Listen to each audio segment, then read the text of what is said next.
Atë që Allahu Gjelleshanu në rrugë të drejtë e udhëzon, nuk ka kush që nga ai rrugë ta humb, lajthit dhe devijon. Dhe atë që Allahu Gjelleshanu me të drejtën e tij, me urtësinë dhe butësinë e tij e humb, nuk ka kush që e udhëzon. Dhe fjalët më të mira janë të Allahut. Udhëzimi më i mirë është i Muhamedit sallallahu alaihi wasallam. Dhe veprat më të këqija dhe të sherrit janë risit dhe bidatet. Ato që në humbje, e humbja që në zjarin e xhehenemit, Allahu të gjithve nga ai na mbroft. Vëllezër të dashur në Islam, në këtë hutbë do të flasim për muslimanin, për besimtarin i cili gjendet mes di forcave. Thot Allahu subhanahu wa ta'ala në Kur'an: وَمَنْ يَعْشُ عَنْ ذِكْرِ الرَّحْمَنِ نُقَيِّضْ لَهُ شَيْطَانًا فَهُوَ لَهُ قَرِينٌ وَإِنَّهُمْ لَيَصُدُّونَهُمْ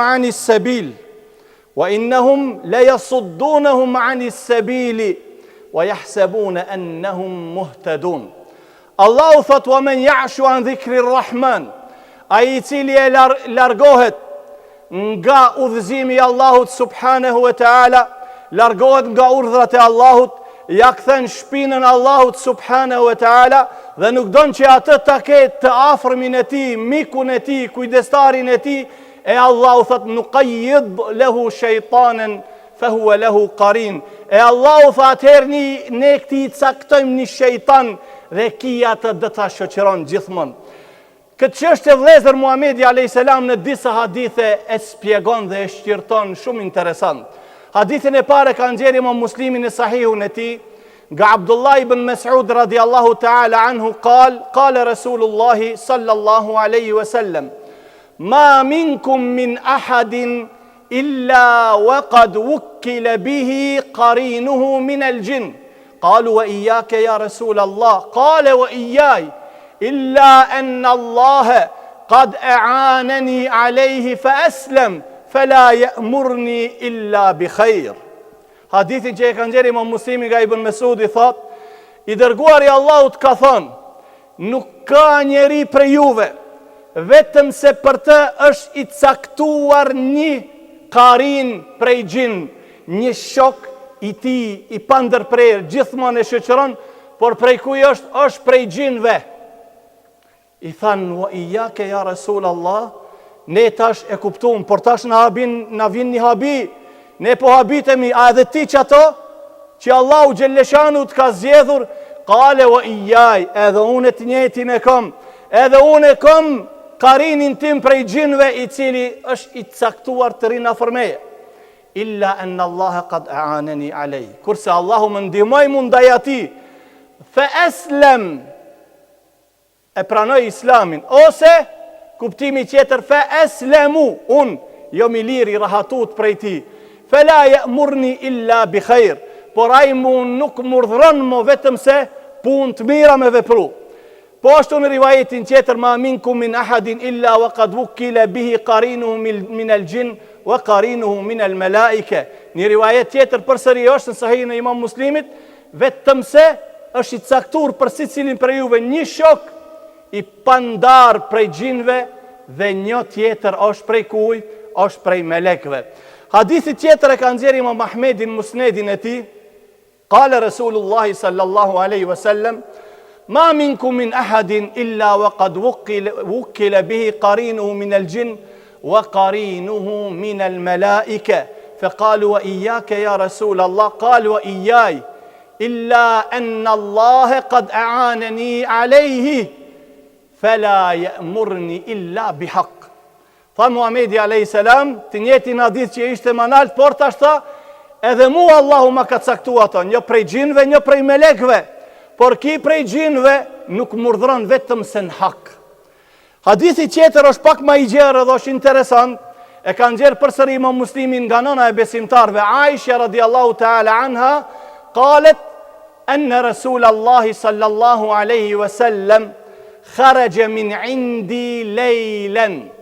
Një natë, thot Aisha radiallahu ta'ala anha, pejgamberi alayhis salam ishte kun, ishte dhoma ime, por natën dul, thot, edhe shkoj, fe ghirtu alej, edhe u bona gjeloze, ku shkoj ki, ta shte unë ka ardh, mos ka shku të dë një bashkëshorte tjetër e tia, tha u bona gjeloze.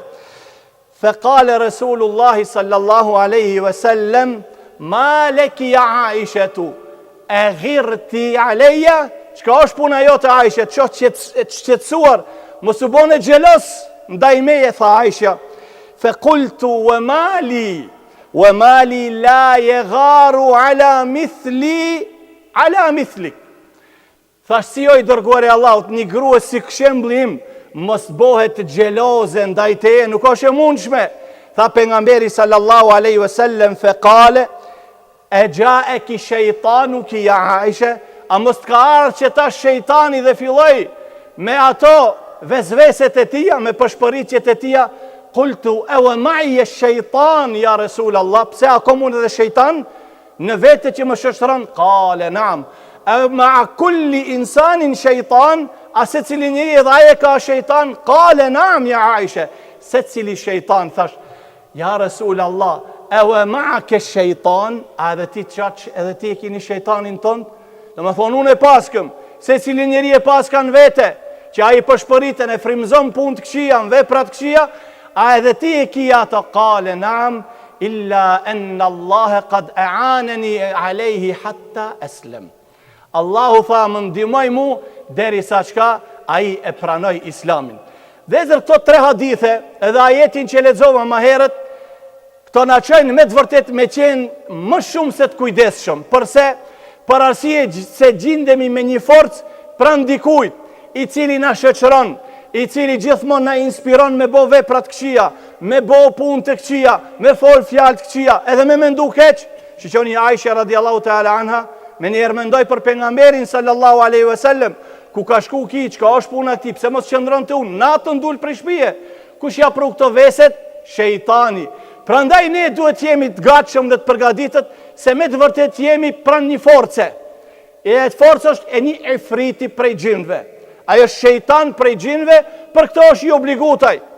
Iblisi e ka obligu për këto. Dhe a i dhrinë të si cili person.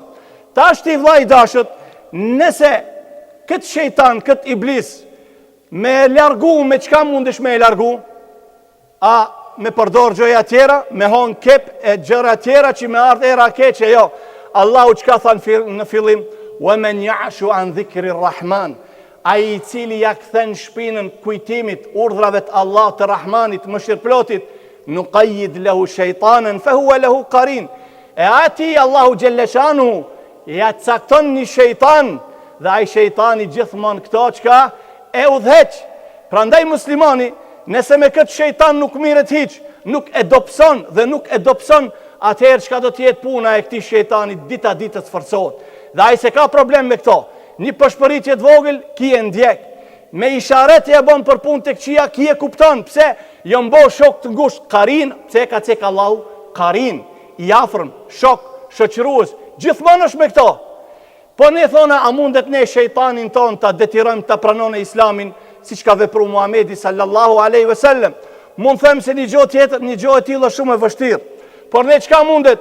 Ne mundet këto me e dopsu, me ja humb shpresat, me e bot të dobet, që aj, edhe nëse i kujtohet diçka për mena, për shpërit, me njere kujton, thot ki është i vendosshëm, ki nuk është i luhatshëm, ti hupa i shpresat, dhe aj dopsohet, e nëse ti në çdo punë, e ndjek ato, e ndëgjon, ashtu si dirigjon, aj dita ditë sforcohet. Por thot Allahu Gjelleshanu, lehu muaqibatu min bejni jedejhi o min khalfihi, jahfadhunahu min emrillah.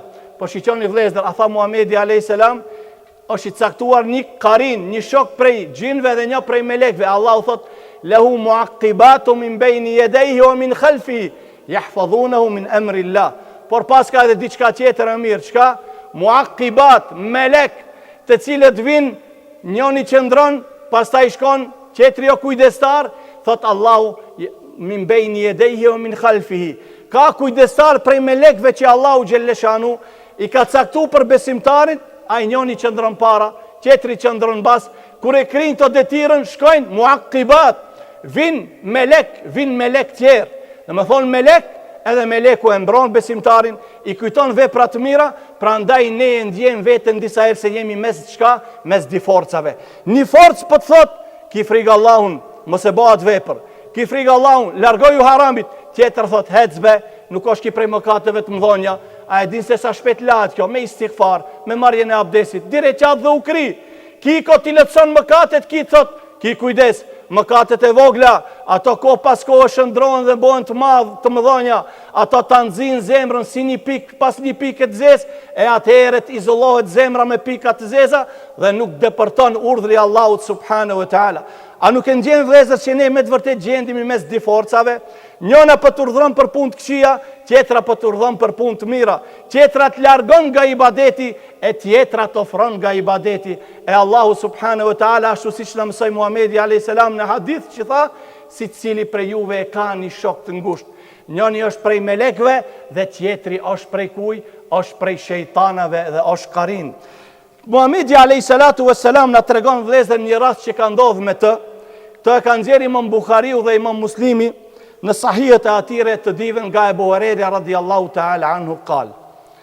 Qala Rasulullah sallallahu alaihi wasallam, inna ifritan min al-jinn tafallat alayya al-barihata liyaqta'a alayya as-salah.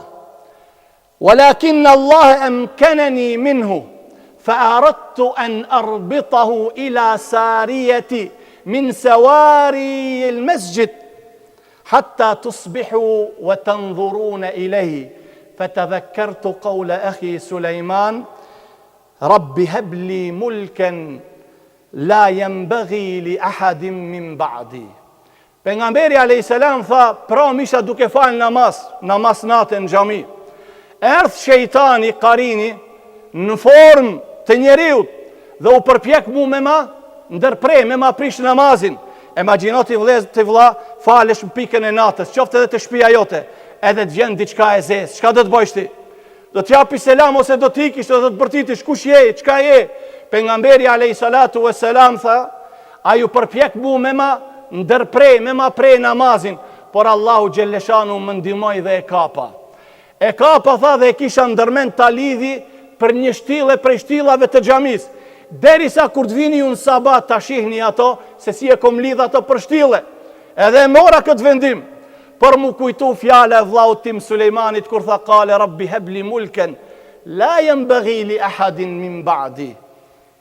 Or Allah pejgamberi alayhis salam tha atëherë mu kujtu mu lutja e vllaut tim Sulejmanit. Çka boni Sulejmani? E boni një dua. Prej duave çka e ka bërë Sulejmani ka kërkuar diçka ekstra prej Allahut subhanahu wa taala. Ta veçone Allahu ato me diçka dhe Allahu e ka veçu Sulejmanin me këto. Pse? Ja pranoi duan. Qale rabbi habli mulken la yanbaghi li ahadin min ba'di. Or Allah më jep mu pushtet që askush mos e ket ato pas meje. Dhe kush ishte ai pushteti që Sulejmani i kishte gjinët në kontroll? Ai kapte, ai lidhte, ai dënonte. E Muhamedi alayhis salam tha Allahu ma mundsoj edhe mu këto, por merr turp se këtë dua ka bëu vllai im Sulejmani, i dërguar i Allahut. Edhe elshova ato se do ta mbajsha lidhët derisa të vini në namazin e sabahut dhe ta shihni se si e kom lidh ato për direkut për shtillës së xhamis. Prandaj vllai dashur musliman, dije se ti je me të vërtet mes dy forcave. Ajo e gjinve, karinve dhe ajo shejtanit. Shejtani nuk largohet. Dhe momentin e fundit të jetës atëhera jep gjithë fuqinë e tij. Nëse ai ka qenë ndaj te gjithmonë guximtar, ka largu nga punët e mira, ka ofruar të punë të këqija, momentin e fundit, sekundat e fundit, puna më e vogël e atij dhe e lumtur çka është, me të largu nga fjala la ilaha illallah. Mos me të lënë ta shqiptojsh fjalën la ilaha illallah. Pse? Se ki gjithë jetën ka qenë i fuqishëm. Ai gjithë jetën ka çu ka dash. E tash thot unë kam këtë kontroll. Më e vogla që ajo është i kënaqet me të haru fjalën la ilaha illallah. Prandaj Allah thot wa man ya'shu an dhikri rrahman nuqayyid lahu shaytanan fa huwa lahu qarin. Ai cili largohet nga urdhrat e Allahut, nga kujtimi i Allahut, nga feja e Allahut xhelleshanu të mëshirplotit, ne do t'i caktojmë ati një shejtan dhe ai këto do t'a ndjek gjithmonë deri në momentin e fundit. E lusim Allahun xhelleshanu të na ndihmon, të na forcon që edhe ne spaku këtë karin I cili është prej gjimve, edhe nëse nuk mundet ta detyrojmë ta pranon Islamin, ta bëjmë që ai të humbe shpresat ndaj neve me fuqinë dhe mundësinë e Allahut subhanahu wa taala. Aqulu qawli hadha wa astaghfirullah.